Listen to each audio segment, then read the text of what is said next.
बाबर आजम ने बम्बू दे दिया ना टाइटला। मैं क्रिकेटर हूं, मैं इस किस्म की बातें नहीं करना चाहता, लेकिन दिया ना बम्बू जबरदस्त किस्म का।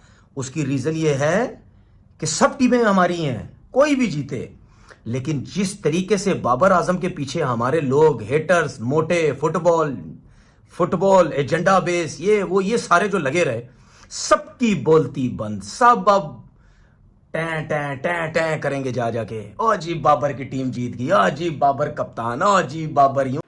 तनवीर भाई, आज तो बहुत सारे लोगों को नींद नहीं आनी भाईजान। बहुत सारे लोगों को सरफ तो नहीं खा लिया? कुछ लोगों ने सरफ सरफ नहीं, सरफ नहीं, सरफ नहीं भाईजान, लिक्विड साबुन, पता नहीं क्या क्या खा गए होंगे, चबा लिए होंगे, क्योंकि उनका दिमाग हो गया होगा पागल। वो कहते होंगे मतलब यानी किस तरीके से आज का दिन गुजारे हैं। और एक चीज, जब गफ्फार ने शो स्टार्ट किया था, आप सब देख रहे होंगे, मैं यूं यूं कर रहा था। इसका मतलब ये है कि पेशावर ज़ल्मी जीती, और इसका मतलब ये है कि उन लोगों की हटाना तपाना जो बाबर आजम के पीछे लगे रहे। हमारा तनवीर ये भाई, ये मतलब बम्बू क्या ये होता है? नहीं, बम्बू। ये तनवीर भाई, बम्बू बाबर आजम का सुन ले, बाबर आजम ने दिया सबको बम्बू। बम्बू, यही बम्बू क्या होता है वैसे बाय द वे? बहुत टाइट किस्म का बम्बू दिया। मैं ये इस किस्म की हरकतें नहीं करना चाहता, ना करूंगा आगे चल के, लेकिन इन गंदे घटिया लोगों ने, ठीक है, जिनमें फूक भरी हुई फुटबॉल की तरह हैं, ठीक है, ये जितने भी लोग हैं, इन्होंने वो बेड़ा गर्क किया। बस क्रिकेट खेली, बहुत मजा आया हैदराबाद की क्रिकेट में, लेकिन आज जिस तरीके से हैदराबाद ने बैटिंग की, बहुत पथेटिक की। पता नहीं क्या जल्दी थी, 6 ओवर में तकरीबन 70 रन।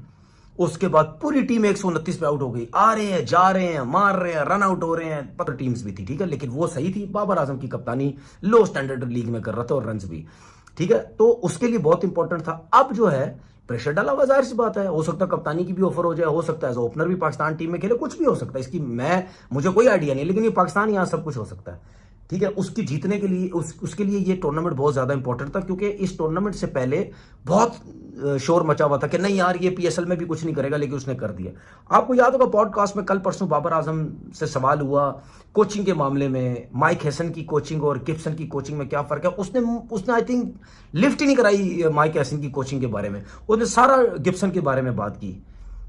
ये मेरी जहन में बात रखे, आज बाबर आजम जो जीता है ना, आज बाबर आजम ने जो इस टूर्नामेंट में रन्स किए हैं, वो टोटल गिब्सन की वजह से किए हैं। आपको याद होगा मैं हमेशा बात करता, हम ये बम्बू, ये मुक्के, ये इस वजह से दिखा रहे हैं क्योंकि बाबर आजम के साथ जो हमारे घटिया लोगों ने किया, ये सिर्फ उनके लिए है, सिर्फ उनके लिए है, ठीक है ना। और बाबर आजम जो है वो खुश होगा, जरूर खुश होगा। उसकी कप्तानी में 9 साल बाद पेशावर की टीम जीती है, और जो क्रिकेट खेली पेशावर ने, वो किंग है इस वक्त, ठीक है। दूसरी बात, चले उसकी दिल की ख्वाहिश ये भी पूरी हुई कि पीएसएल भी मैं जीता और मेरी कप्तानी में जीती। दुनिया का कोई भी बड़ा सुपरस्टार प्लेयर है, चाहे वो अपनी इंटरनेशनल टीम में कप्तानी कर रहा है, चाहे वो अपनी लीग में किसी फ्रेंचाइज के लिए कप्तानी कर रहा है, किसी भी शहर के लिए कप्तानी कर रहा है, वो ये चाहता है कि मेरी रेपुटेशन है, मेरी कप्तानी में टीम जीते। और आज उसने एज अ कैप्टन भी सबकी बोलती बंद कर दी, ठीक है। मेरी तो ये ख्वाहिश थी कि जब चौका लगा था, बाबर आजम को फ्रंट पे होना चाहिए था, सबसे आगे भागना चाहिए था उसको, और तपाता लोगों की और हटाता लोगों की, ठीक है। मैं कहता हूं भागता, और भागते हुए जाते हुए स्लाइड मारता, हार्डी के पास जाता, समत के पास, समत तो खैर आउट हो गया था, स्लाइड मारते हुए जाता, ठीक है ना, कि भाई मैं स्लाइड मारते हुए तुम्हारे पास जो है वो पहुंचा हूं, मुझे इतनी खुशी है, ठीक है। तो उसको जाना चाहिए था, ये सब कुछ करना चाहिए था। आपने देखा कितने फुटबॉलर जो हैं जब जीतते हैं, ये गोल करते हैं, कैसे घुटनों पे जाते हैं, स्लाइड मारते हुए जाते हैं, ठीक है ना। वो एक फील करते हैं, खुश कितना है, वो यही तो चाहता था। यही सब उसने चमाटे मारे सबके मुंह पे, के जो उसके पीछे लगे रहते थे, ठीक है। बहुत सख्त किस्म के वर्ड यूज कर रहा हूं, लेकिन हमारे मुल्क का एक बहुत बड़ा नाम इस वक्त, उसके साथ जो किया गया हमारे लोगों, फिटनेस होता है, जिसके रन हो रहे थे, वो कहते हैं घास वाला विकेट और जैसी भी हो मेरे बल्ले पे बॉल आ रहा है, लेकिन वो आउट हुआ। सेंसिबल खेलना चाहिए था। शुरू में जो 3-4 विकेट्स गिरी, बहुत प्रेशर आ गया था यार पेशावर के ऊपर, ऐसा लग रहा था पेशावर मैच हार जाएगा। लेकिन उसके बाद क्या बैटिंग की हार्डी ने। हार्डी तो ऐसे बैटिंग कर रहा था जैसे विकेट में कुछ हो ही नहीं रहा, बल्ले पे बॉल, चौके, सीधे, इधर उधर सब, हर जगह। उसके बाद उससे अच्छी बैटिंग समझ ने की।